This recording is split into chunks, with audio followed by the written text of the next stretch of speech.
everyone, this is Rebecca from ChemKnits, and I'm here today with a new dyeing video. We are going to be dyeing with one of my favorite food colorings to use, Wilton's Violet food coloring. And yes, we are going to be breaking Wilton's Violet. I plan to dip dye this pre-knit blank into the Wilton's Violet to create a really long gradient from the color breaking. The Wilton's Violet will break into blues and pinks because red dyes absorb to the yarn faster than the blues, and so because there's more time, the blues spread out further and you end up with these really cool color gradients. The sock blank here is 100% wool and 100 grams. I created this blank out of worsted weight yarn that I knit using a hand crank knitting machine that I got for 20 bucks on Amazon. You can find commercially available sock blanks. Those most frequently come in fingering weight yarn and have 2 strands wound together, so that way when you dye them you can knit up a pair of identical socks. This yarn has been pre-soaking for probably 20 to 30 minutes, and I plan to squeeze out all this excess water so that way the yarn is just damp before I start dip dyeing. I am currently heating up 10 cups of water, to which I plan to add 3 tablespoons of white vinegar. This acetic acid in the vinegar acts as the acid source that allows the food coloring dye to bind to the yarn. And now I am going to add the Wilton's Violet food coloring.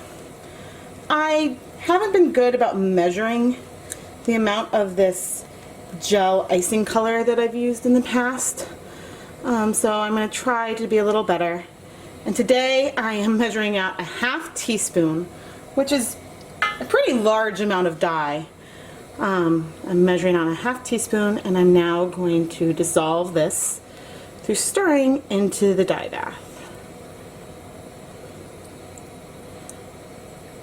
And this will probably take a little while because there's still a lot on the spoon.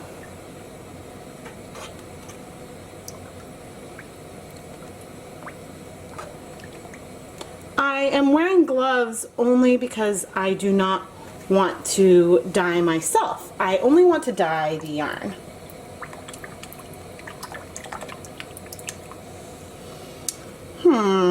You still got dye stuck on this.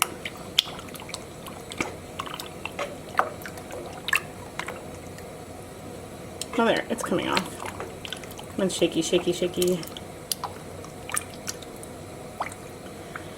At this stage, since there's no yarn in the dye bath, it's okay to use a really hot setting. We want to bring the dye bath to, whoops, I just splattered. Thankfully I'm wearing old clothes. I'm currently heating the dye bath on high because it doesn't matter to me that this gets really hot, because we are going to bring this dye bath to a boil and then reduce the heat so that we have no bubbles before we start dip dyeing the yarn. Alright, we are starting to be at a boil. You can see some particulates that have crashed out of the dye. I'm not sure if these are just present in the dye because it's a slightly older batch, or if it's because of the amount of vinegar that I've added, but there's no real way that I can remove them other than just distributing them within the dye bath. And now we are ready to start dipping. With one end of my skein, I'm going to start plopping the yarn in. Oops, I want to reduce the heat. Silly me. Let's pull some back out. Let's reduce the heat. See those pinks? And I'm just feeding the yarn in and dipping it out. Dipping in and dipping out. There's some that are going to just stay in there. Dipping in and dipping out.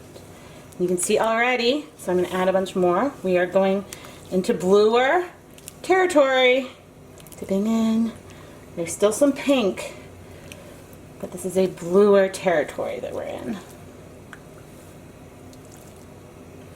The reason why I'm raising and lowering is that I want, who knows, this might be mostly pink.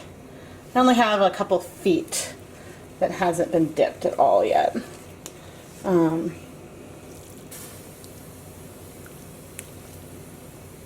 Oh, here we go. I want a gradient.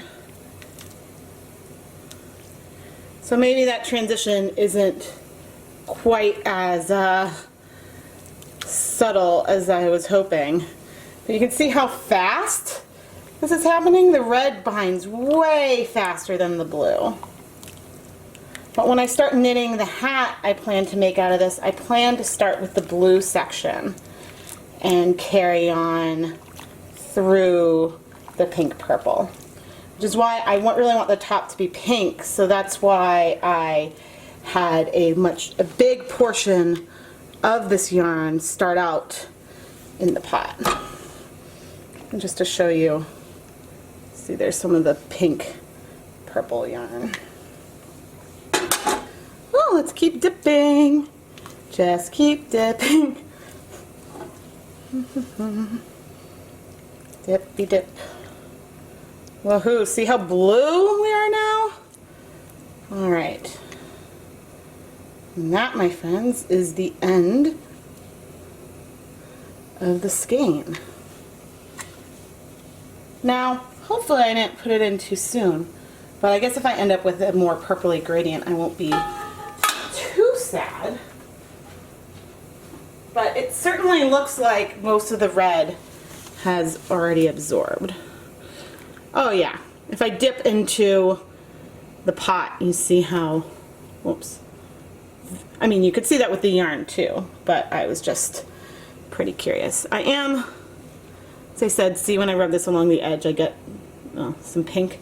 I'm a little worried about some of that particulate, some of those particulates around the edge, but really, you know, I want more of this blue to absorb because I want all the colors to come deeper, and there's still a lot of color left in this fiber.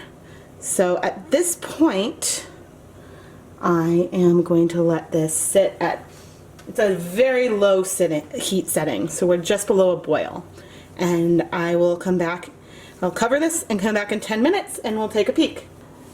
10 minutes have elapsed, and while there is still some blue left in the dye bath, most of the color is in the yarn. Now I am going to try to remove these fibers while minimally agitating the fiber so I don't felt any of it, and while attempting to avoid the sides, and while attempting to avoid burning myself. But wow, look at how deep these colors got. And if you notice, within these strands there's variation of color, so that'll give us some cool, I guess probably stripy sections, since this is a blank versus a skein where those colors would be repeated all around. But this should still be really, really cool. You can see some of the steam still rising off this hot yarn. It is still too warm for me to wash. I'm going to wait until it cools to room temperature completely. But look at my gradient! I am so excited. This is going to be so cool to knit up. I just am unbelievably excited. And oh, look at, like, there's so much tonal variation, but so there's like blues and pinks, and ooh, this is just going to be so pretty, and I am so excited. The yarn has cooled, and it is time to start washing the fibers. Yeah, the yarn's actually cooled to touch, so I can use cool water or lukewarm water to start rinsing, and you can see already from the side that nothing is immediately coming out of the yarn. And then I like to wash the fibers with some liquid dish soap. A couple squirts, The reason why you let the yarn cool before you start washing is heat plus agitation can lead to felting, and soaps help with felting too. So we do not want to felt our beautiful ombre yarn. I am so excited for this yarn. I'm just bummed that even with it so dry, it'll probably take a couple days for the knit blank to dry out. So it'll take me a little while to unravel it so then I can really enjoy all the wonderful fiber. But the good news is that in this first wash, nothing is leaking out, which means that all of the dye has adhered to the fiber. Sometimes at a higher temperature setting, you might get some bleeding, but if I was using superwash yarn, the colors ultimately should hold up very well. So now I'm going to rinse the fibers until there's no soap left. And if you were getting some bleeding, you would keep rinsing until it runs clear, because you don't want bleeding to happen at other times or dye to come off on your hands while you're knitting. And then when we're dry, we'll come back and look at my pretty yarn again. My worsted sock blank is now dry, and look at these awesome colors. We've got a wonderful ombre gradient that goes from like a magenta purple all the way to kind of a periwinkle purple and then a bright turquoise blue. This is going to look awesome on my hat. Now the pink section takes up more than half of the skein, and this was done intentionally because the hat I plan to knit will only use around 60 grams of the fiber, and I wanted to make sure that I hit the pink during the course of the hat. And I know that with this yarn that's what I will do. And so now that I've gotten the yarn out of the stitches, I can just unravel this blank. I could knit directly from the sock blank and not bother unwinding the yarn in advance and putting it on either skeining it on a nitty knotty or putting it on winding it into a ball. But for the purpose of this video and to show you, I want to do that. But let's see if you can see what's going on with this within this bright pink section. We have little flecks of color that are coming because of the way the yarn was held together with the knit stitches. So let's give you a close-up of this. So because the stitches were knit and some places were more and less accessible to the dye, we've got some really cool tonal variation within and breaking all along the length of this yarn. So it'll be really fun to knit up. And now I'm going to go get a ball winder because I want to see the gradient in ball form. I have unraveled the entire blank, and now I have this cake of yarn. As I showed you from just unraveling the first few stitches, there's a lot of variation of color within each of the strands, and so this is going to be really pretty when we knit it. And it will also be visible when we knit it because the gauge of the stitches from the blank is way looser than I plan to use when I knit this hat. So I'm excited to get knitting and show you what a knit swatch of this yarn looks like. I am pleased to be able to show you what the gradient looks like knit up into a hat. You can see that I started with a turquoise end and then I knit and it transitioned into more of a bluish purple and then finally the magenta. I planned this yarn perfectly because I dyed this yarn specifically to make this hat, and the major color transitions each take up about a third of the hat. I still have a reasonable sized cake left of the darkest magenta color, but I knew that was going to happen, and that's why I let my sock blank or my worsted blank be more of the pink than the other colors because I wanted them to all be represented in the hat. Thank you so much for coming along for this dip dyeing and breaking Wilton's Violet dyeing experiment. I am so thrilled with how it worked, and I hope that you have just as much luck when you try it yourself. This is Rebecca from ChemKnits, and happy dyeing!